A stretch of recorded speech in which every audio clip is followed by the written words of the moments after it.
Hindi po ako aware kung meron mang agreement o wala no, na dapat i-withdraw ang BRP share matrix sa Union Shoal.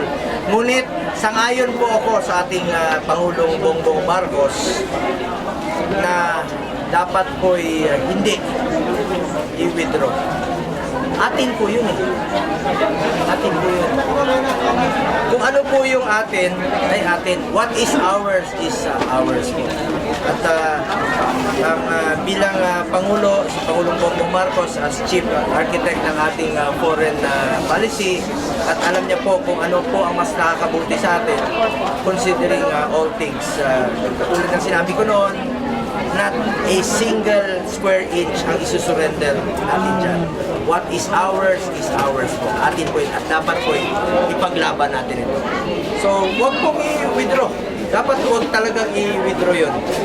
Yung BRP share matrix. Dapat doon talaga yun. Atin yan eh.